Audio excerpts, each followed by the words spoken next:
पुराने समय की बात है। गांव में गोपाल नाम का एक किसान रहता था। परिवार में उसकी पत्नी और दो बच्चे, यही उसका संसार था। गुजारा करने के लिए वह अपने छोटे से खेत में फसलें उगाता था और उन्हें बेचकर अपना और अपने परिवार के लिए दो वक्त का खाना जुटा पाता था। कहने को उसके पास इतना धन नहीं था, लेकिन फिर भी वह काफी खुश था। एक दिन दोपहर को वह अपनी पत्नी के साथ खेत पर खड़े होकर कह रहा था, हे भगवान, अगर बारिश हो जाए तो इस बार सभी किसानों की फसलें अच्छी हो जाएं। फिर उसकी पत्नी कहती है, हाँ सही कहा आपने, अगर बारिश हो जाती तो इस बार काफी अनाज हो जाता हम किसानों के पास। बारिश की आस में किसानों की उम्मीदें टूटने लगती है, लेकिन बारिश की एक बूंद भी जमीन पर नहीं गिरती। परिणाम ये होता है कि सभी किसानों की फसलें बर्बाद हो जाती है और सूखने लगती है। गोपाल की फसल भी पूरी तरह बेकार हो जाती है। ये देखकर गोपाल कहता है, हे भगवान, इस बार किसानों को बहुत नुकसान हुआ है। फसलें पूरी तरह नष्ट हो चुकी हैं। मैंने तो इस फसल और बच्चों को पढ़ाई के लिए कर्जा भी ले रखा था। अब मैं इस कर्जे को कैसे चुका पाऊंगा। यह सुनकर गोपाल की पत्नी गोपाल को सहारा देते हुए कहती है, अजी सुनते हो, कोई बात नहीं, अब जो होना था वह हो गया। हमारे पड़ोस वाली दीदी कह रही थी कि संतोष भैया शहर गए हैं, हो सके तो आप भी शहर चले जाइए। शहर जाकर थोड़ा पैसा कमा पाएंगे तो कर्जा भी चुका देंगे। यह बात सुनकर गोपाल कहता है, हाँ, अब मेरे पास केवल दो ही रास्ते हैं, या तो मैं शहर जाकर थोड़े बहुत पैसे कमा लूं या फिर खेत बेच दूं। लेकिन मैं खेत बेचना नहीं चाहता, क्योंकि हमारा पालन पोषण का यही एकमात्र सहारा है। बाद में गोपाल और उसकी पत्नी दोनों मिलकर गोपाल के शहर जाने को ही उचित समझते हैं।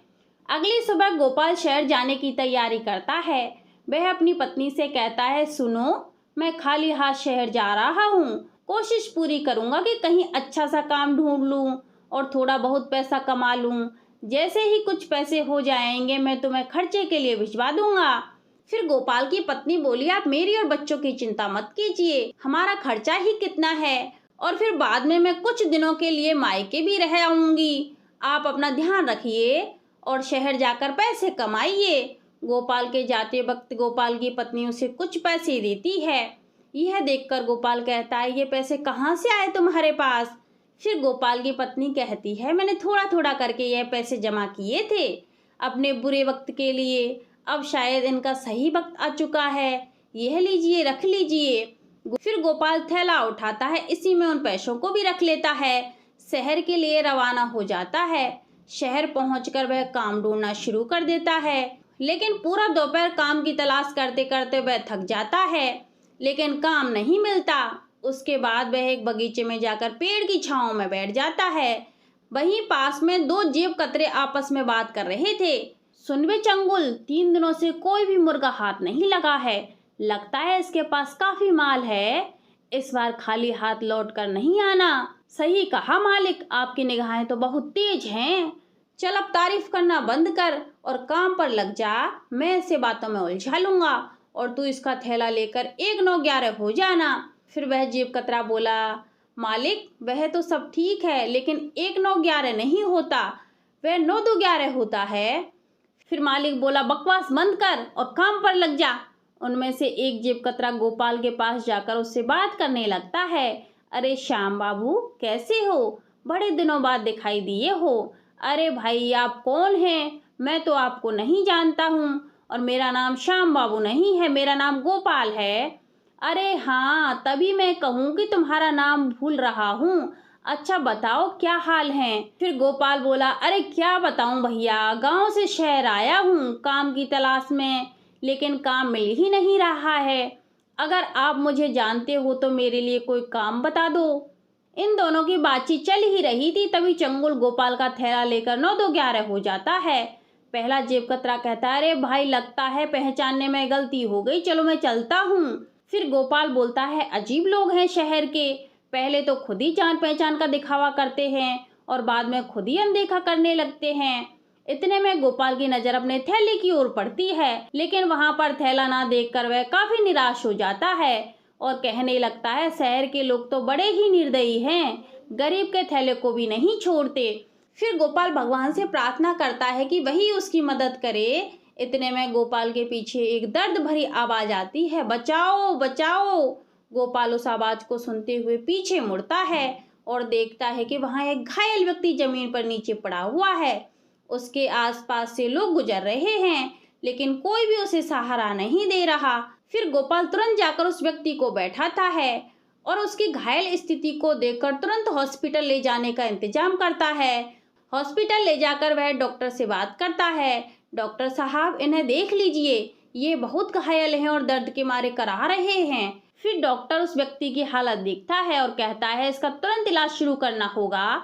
इसके लिए तुम्हें कुछ पैसे काउंटर पर जमा करने होंगे। यह सुनकर गोपाल आश्चर्य में पड़ जाता है और डॉक्टर से कहता है, डॉक्टर साहब आज सुबह से ही मैं शहर आया हूँ काम की तलाश में, लेकिन काम तो मिला नहीं।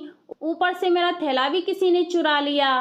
मेरे पास कोई पैसा नहीं है, मैं खुद भूखा हूँ। भूखा काम की तलाश में इधर उधर घूम रहा था, लेकिन तभी मुझे ये जमीन पर घायल पड़े दिखाई दिए और मैं इन्हें हॉस्पिटल लेकर आ गया। फिर डॉक्टर उस व्यक्ति का तुरंत इलाज शुरू कर देते हैं और कुछ समय बाद बाहर निकलते हैं। तभी गोपाल अपनी जेब से एक पर्स निकालता है, तो जो उसे घायल व्यक्ति को हॉस्पिटल लाते हुए उसकी जेब से गिरते हुए मिल गया था, वह उसे डॉक्टर को दिखाते हुए कहता है, यह देख लीजिए डॉक्टर साहब, यह इन्हीं का पर्स है। मैंने तो इसे खोला भी नहीं है, देख लीजिए शायद इसमें कुछ पैसे हों। फिर डॉक्टर उस पर्स को चेक करता है तो उसमें बहुत सारे आईडी कार्ड और क्रेडिट कार्ड होते हैं। जब डॉक्टर उनके आईडी कार्ड को चेक करता है तो उसे पता चलता है कि ये तो शहर के सबसे अमीर आदमी हैं।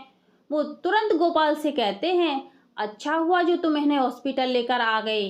तुम जानते हो यह शहर के सबसे बड़े आदमी हैं, मुझे भी नहीं पता था। फिर गोपाल कहता है, मुझे तो ये नहीं पता था, मैंने तो सिर्फ अपना फर्ज निभाया है। फिर डॉक्टर गोपाल को शाबाशी देता है और कहता है, कल सुबह इन्हें होश आ जाएगा, तुम कल सुबह आकर इनसे मिल सकते हो। और वापस इलाज वाले कमरे में चला जाता है। गोपाल रात भर उस गार्डन में ही सोता है और सुबह होते ही हॉस्पिटल वापस आ जाता है। गोपाल डॉक्टर से पूछता है, डॉक्टर साहब अब उनकी तबीयत कैसी है? डॉक्टर कहता है, अब वो बिल्कुल ठीक हैं, तुम उनसे मिल सकते हो। डॉक्टर उस व्यक्ति से गोपाल का परिचय कराते हुए कहता है, ये गोपाल जी हैं, इन्होंने ही आपकी जान बचाई है। घायल स्थिति में यही आपको हॉस्पिटल लेके आए थे। यह बात सुनकर वह घायल व्यक्ति कहता है, धन्यवाद मेरी जान बचाने के लिए। तुम हो कौन और क्या करते हो?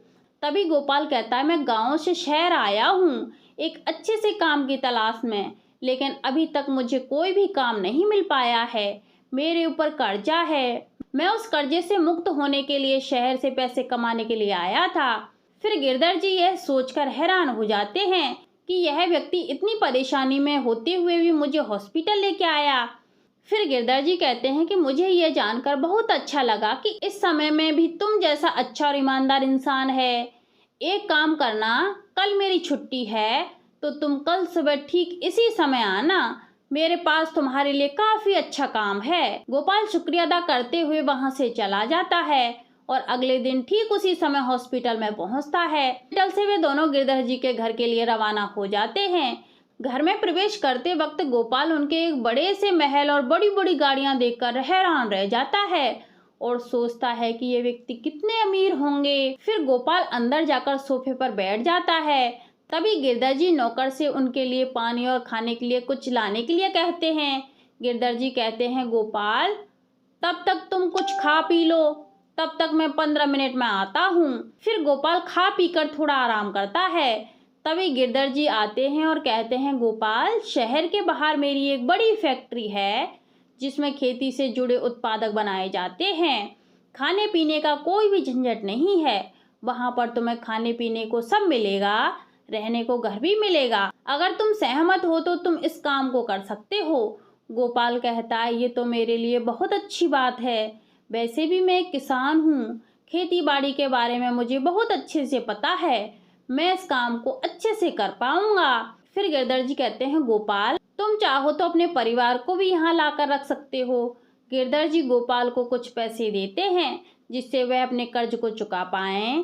फिर गोपाल गांव जाता है और अपने कर्ज को पूरी तरह चुकाता है और अपने परिवार के साथ शहर में वापस लौट आता है। फिर गिरधर जी गोपाल के दोनों बच्चों की पढ़ाई का खर्चा भी खुद ही उठाते हैं और उनके खाने पीने का और रहने का ख्याल भी रखते हैं। गोपाल खूब मन लगाकर फैक्ट्री में काम करता है और खुशी खुशी अपने परिवार के साथ रहता है। अब गोपाल पूरी तरह आज़ादी महसूस करता है और अपने मालिक का शुक्रिया अदा भी करता है। तो आज के लिए बस इतना ही। आगे मिलते हैं कोई नई कहानी के साथ।